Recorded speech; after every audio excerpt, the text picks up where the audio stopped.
of civilization hangs. There absolutely is evil in this world.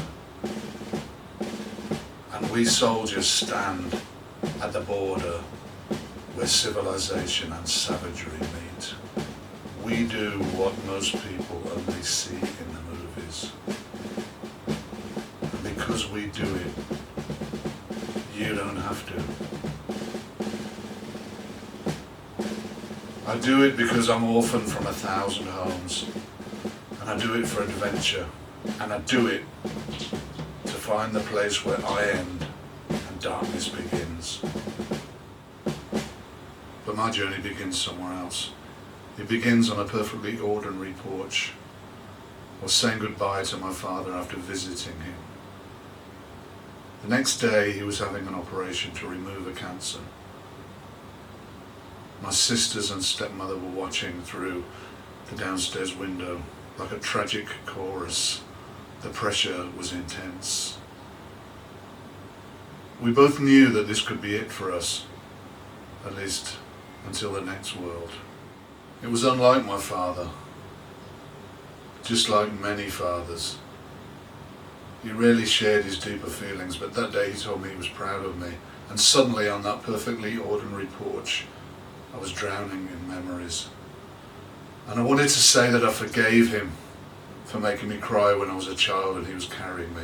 And I wanted to tell him that I forgave him for calling me a big girl's blouse in front of my friends.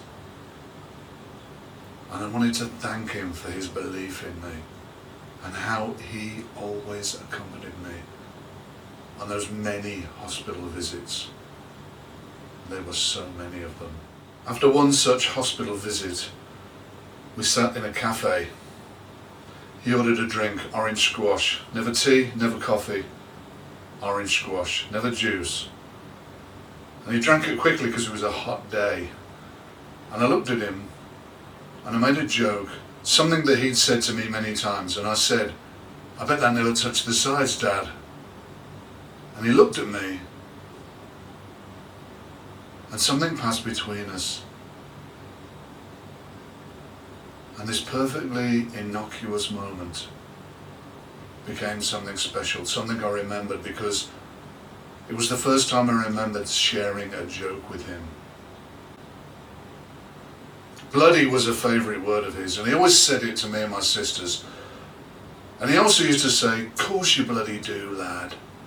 Usually when we complained about vegetables. "I don't like these vegetables, Dad." "Course you bloody do." "These trousers, I don't like them, Dad." "Course you bloody do. Don't be daft." And he liked swearing. Nothing bad, only bloody. He used it to punctuate and to express his feelings. Bloody thing. My dad was a sergeant major in the 11th Hussars, and he had a huge moustache. A typical cavalryman's moustache. But he got so used to blowing it out of his mouth, or twirling the ends of it, that it became a tick that he did all the time, and he couldn't stop. When my friends came to the house, they used to say, "What's wrong with your dad?" Because he'd speak, "Course you bloody do," and he'd blow, grind his teeth, twirl his moustache. The other habits he had was he wore the buckle of his belt on his hip. "So it doesn't snag me bloody jumper," he'd say. These small habits, although perfectly unremarkable, have now become part of the ways that I remember him. A kind of mnemonic, sealed with a loving kiss, SWALK. R.I.P. Rest in peace. Those habits were only ever indicative of him, but later they will come to represent him. As my memory splinters and I separate the person that was him into a series of free-floating associations. At first, those associations may act as signposts to the now remembered life, but soon they will come to represent the life itself. Those memories may be a comfort now, but later they'll only serve to heighten the sense of yearning, sadness and incompleteness.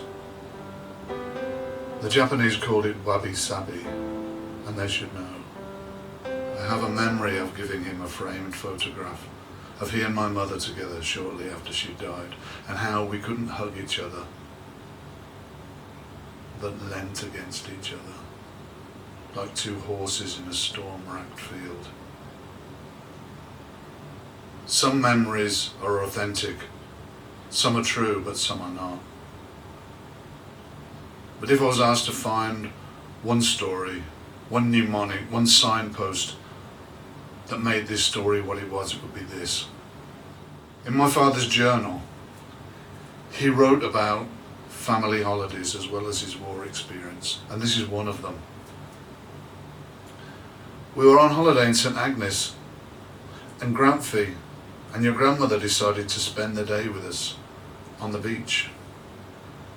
How is it that people then only made the smallest of concessions to being on holiday, which might be dropping the braces from their shoulders, rolling their trousers up, and fashioning some kind of headgear from a handkerchief?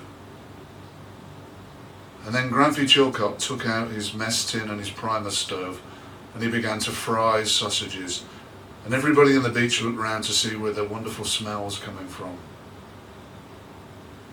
But what he didn't write about, and what had the most profound effect upon me, was the L-shaped inverted scar on the back of my grandfather's shoulder.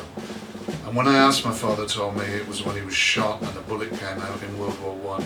And when he was being evacuated from the trenches, wounded, he was gassed and almost died. Bert Chilcott lived in Bristol. He was an ordinary man. Didn't have too much of anything. He had a lot less than some. But just before I joined the army, I went to visit him in a pub in Kingswood.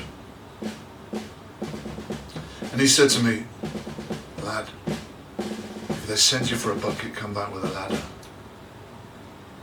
I didn't know what he meant then. But it's a funny thing, memory, because I knew what he meant a long time ago.